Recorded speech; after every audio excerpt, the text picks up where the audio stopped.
الحمدللہ رب العالمین، الصلاۃ والسلام علی سید الانبیاء والمرسلین۔ اعوذ باللہ من الشیطان الرجیم، بسم اللہ الرحمن الرحیم۔ یا ایہا الذین آمنوا کتب علیکم الصیام کما کتب علی الذین من قبلکم لعلکم تتقون۔ محترم سامعین، خانقاہ بیت السالکین کی طرف سے السلام علیکم ورحمۃ اللہ۔ محترم سامعین، اللہ تعالیٰ کے فضل و کرم سے میں نے آپ کے سامنے سورۃ البقرہ کی آیت نمبر 183 تلاوت فرمائی ہے، جس کا ترجمہ ہے: اے ایمان والو، تم پر روزہ رکھنا فرض کیا گیا ہے جس طرح تم سے پہلے لوگوں پر فرض کیا گیا تھا تاکہ تم نافرمانی سے بچو۔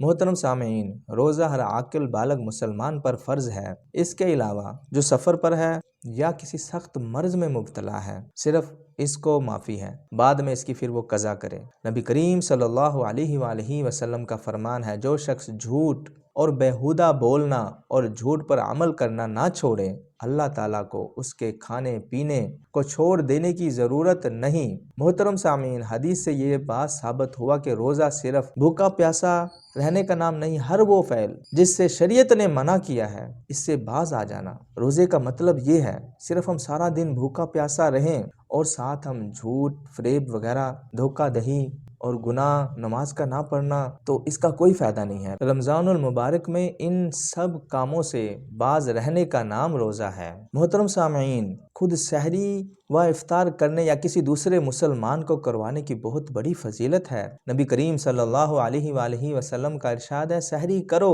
کیونکہ سحری کرنے میں برکت ہے۔ نبی کریم صلی اللہ علیہ وآلہ وسلم نے کسی مسلمان کو افطار کروانے کے لیے صرف کھجور، پانی یا حسب توفیق دسترخوان بچھانے پر اجر و ثواب کی نویس سنائی ہے۔ آپ صلی اللہ علیہ وآلہ وسلم کا ارشاد ہے، جس کا مفہوم ہے: جس نے کسی روزے دار کا روزہ افطار کرایا تو اسے بھی اس کے برابر ثواب ملے گا، بغیر اس کے روزے دار کے ثواب میں ذرا بھی کم کیا جائے۔ تو محترم سامعین، روزہ رکھنے کے فائدے بہت سے ہیں۔ روزہ رکھنے کے بہت سے جسمانی اور روحانی فائدے ہیں۔